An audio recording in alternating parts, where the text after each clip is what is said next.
Hello. હા, તમારા mummy બાપ થઈ ગયા છે, તમે આવવાના છો? ના સાહેબ, હું નહીં આવી શકું. કે એકાદ વર્ષની અંદર મહિપતસિંહ જેટલા અંતિમ સંસ્કાર કરવાના છે એ કદાચ એ આખા વર્લ્ડ માટે હિસ્ટ્રી બનવાની છે. મહિપતસિંહ અત્યાર સુધી 57 અંતિમ સંસ્કાર કર્યા છે, જેમાં એમના કોઈ પરિવાર આવ્યા જ નથી. કોઈને રસ નથી. મયુરભાઈ, મતલબ આ કદાચ આ વાત સુધી આજ સુધી મેં ક્યારે મારા ફેસબુક પેજ ઉપર પણ નથી મૂકી કે આટલા બધા અંતિમ સંસ્કાર મહિપતસિંહ કર્યા છે. અને એમના પરિવાર વાળા લોકો, ઘણા લોકો એવું પણ કીધું છે કે તમારો જે ખર્ચો થાય એ અમે તમને પેડ કરી દઈશું. અને ઘણા લોકો એવા છે જે આવ્યા છે, અમે ફોન કરીએ, એ દીકરી આવી છે અને કહે છે તમે લઈ જાઓ, અમે અહીંથી ગાડી પણ તમને આપીએ અને અંતિમ સંસ્કાર એટલીસ્ટ એના ગામમાં થાય. જે એની ઈચ્છા હતી કે ભાઈ મારું જે અંતિમ ક્રિયા છે મારા ગામની અંદર થાય, એવા પણ ઘણા લોકોની આશા હોય કે એટલીસ્ટ મારું મોત તો કમસે કમ ત્યાં આવે. તો કે ના, હું ગામડે નહીં લઈ જાઉં, તમે બધું અહીંયા કરી દો, હું બધું બેઠી છું, હું બધું પેડ તમને કરી દઉં છું, આ પૈસા રાખો. એવા લોકો આવે છે. અમે લોકોને કાઢી મૂકીએ છીએ, તારા પૈસા લઈને તું ભાગી જા, તું એ લાયક નથી. બોલા પૂનમ ડોશી, શું કહું? કેવું લાગે છે અહીંયા આગળ? અહીં સારું લાગે છે. તમારા 2 મહિના થઈ ગયા? મને 3 સારું મહિના લાગે થયા? છે. હે? 2-3 મહિના થઈ ગયા ને? 2-3 મહિના થઈ ગયા તમે. એવું? હા. હવે શું કરવું છે? હવે જો હું તો અવરેજ દિવસે તો સુધી જીવત કરીશ. જીવાય તો જીવ કરું, હા. મરવું જ નહીં. ના. 4 મહિના થઈ ગયા તમારા. હે? આ ઉજરા ચમ થઈ ગયા? આ ઉજળો તો અહીં ઘરને રહી ને એટલે. કયો હાબુ લગાવો છો? હે? હાબુ? હું તો નવાનું નહીં લેતી, એવું? જોવાનું લઉં છું. એવું? ચમ એટલે ઉજરા થઈ ગયા? એટલે ઉજળી છે. અને હાબુ વાપરું છું, લુગડા ધોઉં છું. લુગડા જાતે ધોવો છો? હા, જાતે જ ધોવાનું. હાથ બાદ કમ્પ્લીટ કામ કરો છો? હે? કોમ બધું કરો છો? હા, કામ જાતે તો જ? બધું કરવાનું. કોઈના જો કોમ નહીં કરાવવાનું? ના, આપણે જાતે જ કરવાનું. આપણું આપણે કામ. જાતે થાળી હોવ આપણી જાતે. આ દુનિયાના લોકોને શું કહેવા માંગશો? દુનિયાના લોકો બધા નાની નાની વાતોમાં ઝઘડા કરે આપણે છે. તો તમારો પરતાબે તમારું જ એ એમ બોલવાનું. નહીં, પણ દુનિયાના લોકો નાની નાની વાતોમાં ઝઘડા કરે છે, એમને તમે શું સલાહ આપશો? હું ઝઘડો કરતી નહીં, એમને પણ તમે નહીં, જે બીજા લોકો દુનિયાની અંદર લોકો ઝઘડા નહીં કરતા અંદર અંદર ઘરમાં નાની નાની વાતોમાં અલગ થઈ જાય છે, ભગવાનના ગાળો બોલે છે કે તમે મને દુખાલ્યું. પણ એમને શું કહેશો કે ભગવાન જિંદગી જીવવા માટે આલી છે? ના, મેં નહીં ગાળો દીધી. એટલે તમને નહીં કહેતો લે, મેં ગાળો દીધી નહીં, હું ના જ કહું એટલે નહીં. તમને દુઃખ નહીં, પણ મને દુઃખ એટલે છે તમને કે દુઃખ નહીં. શરીરમાં ગોરી ખાવ છો? હે? ના, કશું નહીં. 84, ગોળી નહીં 85, 85 વર્ષની ઉંમરમાં તમે ઘોડા જેવા હેડાવશો, હા. હજુ પોતાનું કામ કરો છો, ગોરી ખાતા નહીં, હા. એટલે તમારા જીવનમાં સારું જ કર્યું છે. હા, તમારા પરતાબે મને સારું છે. સારું છે, હા, તમારા પરતાબે તમારો અહીં પગલો પડે ને તારું મારું સારું છે. સારું થઈ ગયું, શાંતિ થઈ જાય. હા, શાંતિ છે મારે. મારા ઘરની નહીં ચિંતા. ઘર તમારું હતું જ છો? ઘર હતું જ નહીં. એમને તો એ લોકો મને અહીં મૂકવા આવ્યા ને, તમે હતા પેલું એ પ્લાસ્ટિક- લોકોએ જવાબ શું આલ્યો? હમ. તમને કહ્યું ને કે જો સુધી મરે તો સુધી અહીં તમારે કને રાખવાનું. રાખવાની, બરાબર. એવું કહ્યું તું ને? હમણાં તો જો તમને 15-20 વર્ષ જો કે મરવા દેવાનું નહીં, હમણાં હા, ફરી 20 વર્ષ પછી ઘરું દબાઈ દઈશું. હા, હા, દબાઈ જઈશું. વાંધો નહીં. હવા પૂરા કરાવડાવીએ, ભાઈ વધારે નહીં જીવા દેવાના, બધા જીવે શું કામ છે? હા, બરાબર ને? હા, હવા વાળા થાય પછી આપણે વિચારીએ આગળ કે હા. તમને રાખવા કે ના રાખવા. હા, હવા તો પૂરા કરાવીએ હમણાં, હા, હા, પૂરા કરાવો. બરાબર ને? કોઈને કહેવા થાય ને કે ભાઈ અમારા પૂનમ ડોશી હવા વાળા જીવીને જ્યાં. હા, પણ હું નહીં હોય તો પણ આ ફોટા તો હશે જ ને. તમારા ફોટા, તમારી વાતો, હમ. તમારા વિડીયો બધું રહેવાનું. તમારા પછી બી, તમારા ગયા પછી બી આ બધું જ અમે યાદ કરીશું. હા, જો કે હમણાં જવા દેવાનું નહીં, એટલે હમણાં વાતો કરવાનો કોઈ મતલબ નહીં. હમણાં તો તમારે 15-20 વર્ષમાં જો રહેવાનું જ છે, હા, બરાબર ને? હા, રહેવું છે ને? હા, રહેવાનું. રહેવાનું. ખાસી રીતે રહેવાનું. હા, રેડો, એટલે આરામ કરો. હા. જય માતાજી મિત્રો, જય વિહતમાં જય અંબે. થોડા કલાકો પહેલા મારા નામથી પાટીદાર સમાજ અને ઉમિયા માતા વિશે અપશબ્દ બોલેલ અને પાટીદાર સમાજને ગાળો આપેલ એવું એક મારા મોટા ભાઈએ સોશિયલ મીડિયામાં વિડીયો મૂકેલ છે.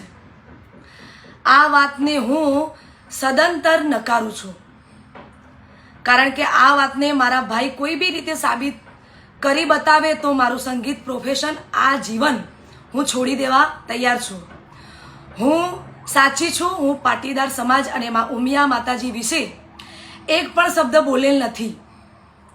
એ સાબિત કરવા હું મારા ઘરેથી, તમને બધાને ખબર છે કે હું મહેસાણા રહું છું, મહેસાણાથી નજીક જ છે ઊંઝા ઉમિયામાનું જોરદાર મંદિર છે, આ બધા જાણો છો. ત્યાં અખંડ જ્યોત છે મા ઉમિયાની.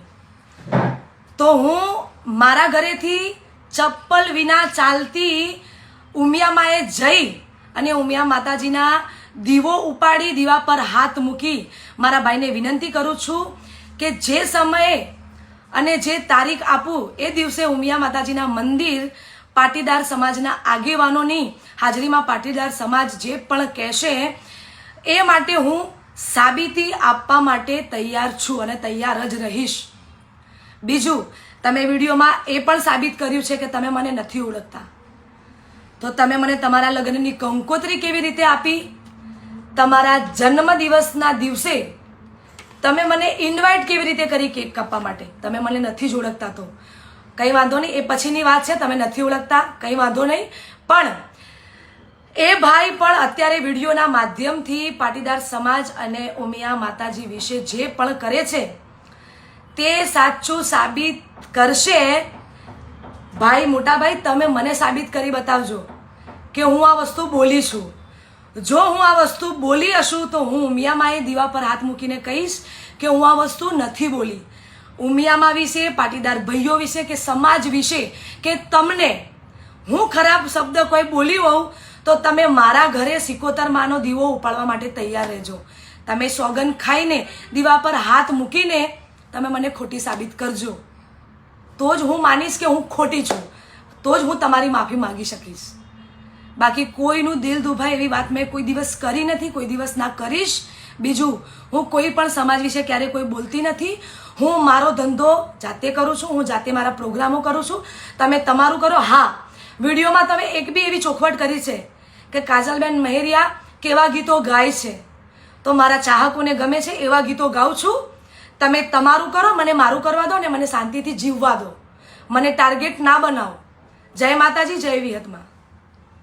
ગ્રામ પંચાયત વરજાંગિયા, ઘરલા ફળિયા, દેશ પેટે 1,21,000, સાંધી 500 ગ્રામ, 2 કાનની બુટી સોનાની, 1 કાંટો, સુટેણ 10,000, ધારના 500, ગામદાપુ 1000, કો ભરાવાના 250, કોટવાલના 500, તોરણના 250, ભૂચા ભરાઈના 500, વધામણા 3 સગાઈ માંગણી ગાંઠાના 500, ઓર ઊંસકવાના 250, ઓર ફૂંકવાના 250, હદરવાળીના 250, કપા પહેરાવાના 250, ફેરાના 1000, સલોટ આટલાના 1000, ખૂંટડીના 500, સગાઈ માંગણી ગાંઠાનું, 2 બોટ, 10 કિલો ગોળ, 2 કબજા, 1 સાડી, 1 મંગળસૂત્ર, સવાસે સોકા, 1 કાસ્તી ગોળ અને ગોળ ધણાના 10,000 અને ભાંગેરના લાડાના 5,000, લાડીના 2,500, કુલ થયા 7,500, નક્કી કરવાના 2,000. આજરોજ મેં આમ આદમી પાર્ટીમાંથી રાજીનામું આપ્યું છે. આમ આદમી પાર્ટીમાં હાલમાં પ્રદેશ જોઈન્ટ સેક્રેટરીનો મારી પાસે હોદ્દો હતો. ભૂતકાળની અંદર 2013થી લઈને અત્યાર સુધી મેં અલગ અલગ હોદ્દાઓ નિભાવેલા છે. મહાનગરપાલિકા પ્રમુખ, જિલ્લા પ્રમુખ અને એ ઉપરાંત જિલ્લા પ્રમુખ હોવાને નાતે મેં એક આમ આદમી પાર્ટીની જે 5 સીટ આવી હતી એમાંની 1 સીટ જુનાગઢ જિલ્લાની છે, એ મારા નેતૃત્વમાં આમ આદમી પાર્ટીને મળેલી છે. પરંતુ રાજીનામું આપવાનું એક મહત્વનું એ કારણ છે કે આ અત્યારની પરિસ્થિતિ જોતા એવું લાગે છે કે આમ આદમી પાર્ટી એની વિચારધારાથી વિમુખ થઈ રહી છે. અમે જે 2013થી લઈ અને 2022 સુધી જે અમે આમ આદમી પાર્ટીમાં કામ કર્યું, એ જે આમ આદમી પાર્ટી હતી અને અત્યારે જે આમ આદમી પાર્ટી છે એમાં જમીન આસમાનનો ફેર છે. અત્યારે સ્પષ્ટ એવું દેખાઈ રહ્યું છે કે આમ આદમી પાર્ટીએ ભાજપનું એક કામ કરી રહ્યું હોય વોટ શેર કાપવા માટે અને ભાજપને ઇનડાયરેક્ટલી ફાયદો થાય એવી રીતનું કામ થઈ રહ્યું છે. આવું બધી પરિસ્થિતિઓને જોતા એવું લાગે છે કે ખરેખર હવે આમ આદમી પાર્ટીમાં લાંબો સમય કામ કરે અને આપણો સમય અને આર્થિક રીતે અને સમય બંને વેડફવા એના કરતાં બેટર વસ્તુ એ છે કે રાજીનામું આપવું. હમણાં થોડા દિવસ પહેલા સન્માન્ય ગૃહમાંથી એવો મને જવાબ આપ્યો કે નર્મદા જિલ્લામાં 11,253 બાળકો કુપોષણથી પીડાય છે. એની નિવારણની વાત તમે કેમ નથી કરતા? નર્મદા ડેમ છે, એક બાજુ ઉકાઈ ડેમ છે, એનું પાણી ડેડિયાપાડાના મળે, એની વાત તમે કેમ નથી કરતા?